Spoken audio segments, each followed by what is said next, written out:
sidoo kale idin ka mahadcelinaya maanta soo dhaweynta quruxda badneed ee aad noo sameysaan aan laftarkii la sacanad baan ka soo raacay oo safarkan ku helinayay marka mahadcelin kadib qorshahoodu saas u ahaa marka imika waxaan kusoo dhaweynaya sucaad wixii intaa ka badan si ay idinku faahfaahayso hibaaq ile maxamed way mahadsantahay soo dhaweynta gaarka ilaahay intii aad gobolka soo nala socotaan dhexdhexaadinaysay sidoo kale waxaan ugu casbay si sharaf leh oo soo dhaweeyay walaalkay xali oo ah dadka aan ka tirsano degmada xudun dadka ugu firfircoon axmed oo mahadsantahay aad baan ugu faraxsanahay sida sharafta iyo karaamada aad nooga hortimaadeen maanta degmada xudun si aan filaynay maaha laakiin alxamdulillah oo ilaahay mahadiis waxaan sidoo kale u mahadcelinayaa walaashay injineer hana oo ah markii labaad ay timi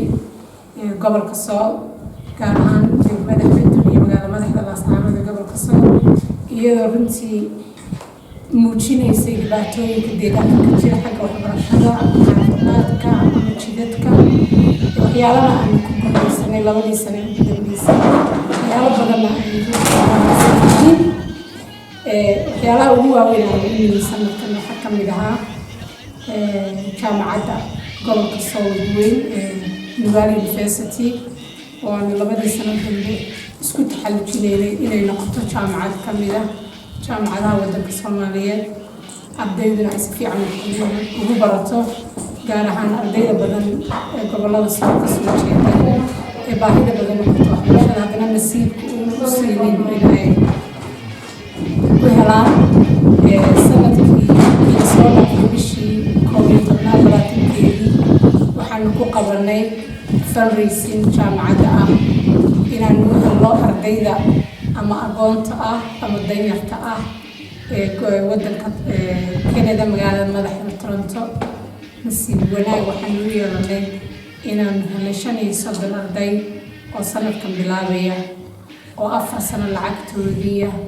oo ah 8,800 sanad kastana loo soo shubayo 20,000 sida ay 35 arday insha Allah tacaala ayna waxbarashadoodii ugu welin sidoo kale waxaan nasiib u yeeshay 10 arday degmada xudun inay ardaydii sanadkii 2014 ilaa hadda 10 arday aan u xulno inay sanadkan bisha 8 ka heli doonaan waxbarasho free 4 sano soo socota haddii ilaahay uu noqdo raalli intaa waxaa noo dheeray mashiinno caafimaadka ah oo aan noogu talagalay dhakhtarka weyne Laascaanood iyo mashiin aan noogu talagalay MCH-ka. I'm happy to be here and it's a nice place to be and we're having a great time suddenly, so I'm happy to if I can be around and yeah,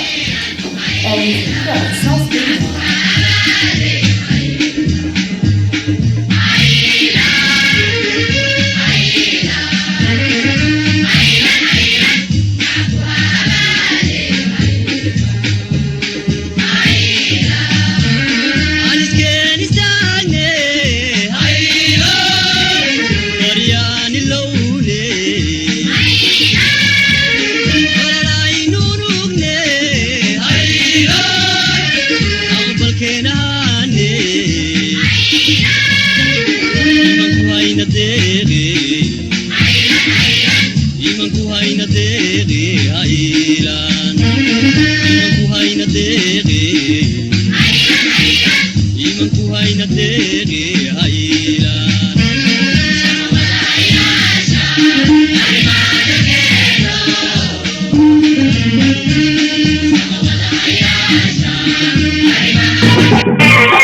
Thank you.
martida inoo timi suxufiyiinta iyo martida qurbaha inooga timi iyo dhammaan dhalinyarada meesha fadhida aad baan u salaamaya asalaamu calaykum waraxmatullahi wabarakaatu kulley anigu marka ku horreysay maaha labadan hablood mar horaan kulanay oo dugsiga sare nagu yimaadeen ammaantooda waxaaba ku filanba inay mar walba inoo joogaan